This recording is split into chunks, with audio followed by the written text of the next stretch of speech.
अस्सलाम वालेकुम friends, welcome to marriage kitchen. अॼु असां मैरिज किचन में खणी आया आहियूं कि तमामु आसान ऐं मज़ेदार Ramzan special frozen dessert recipe जंहिंजो नालो आहे मैंगो सॉर्बेट। हीअ मैंगो सॉर्बेट ठाहिण जे लाइ हिते असां खयां आहिनि 3 अदद अंब ऐं अंबनि जा असांखे पीसिस करे छॾिणा आहिनि।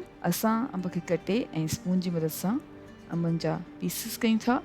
तव्हां अगरि ईज़ी सम्झो त अंब खे छिले करे ऐं पोइ अंब जा पीसिस ठाहियो जीअं तव्हांखे आसान लॻे।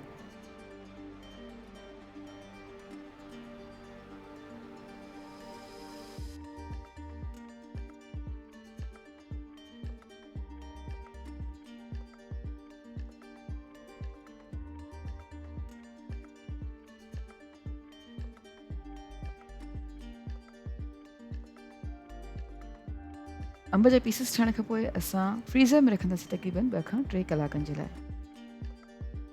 जी फ्रेंड्स, तक़रीबन 2 खां 3 कलाक ताईं असां अंब जे पीसिस खे फ्रीज़र में रखियो हुयो ऐं हाणे फ्रीज़ थियल मैंगो खे हिकु ब्लेंडर में विझूं था ऐं गॾु ई विझूं था लीमे जो रस 1 टेबल स्पून ऐं खंड जो सिरप विझूं था 2 खां 3 टेबल स्पून।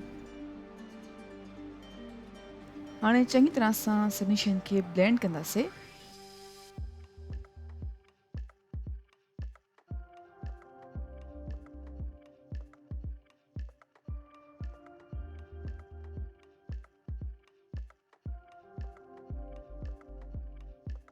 ऐं चङी तरह सां ब्लेंड करण खां पोइ हाणे असां वटि मैंगो जो स्मूद ऐं घाटो पेस्ट तयारु थी वियो आहे। असां मैंगो खे विझूं था हिकु गिलास में ऐं गार्निश कयूं था पिस्तनि सां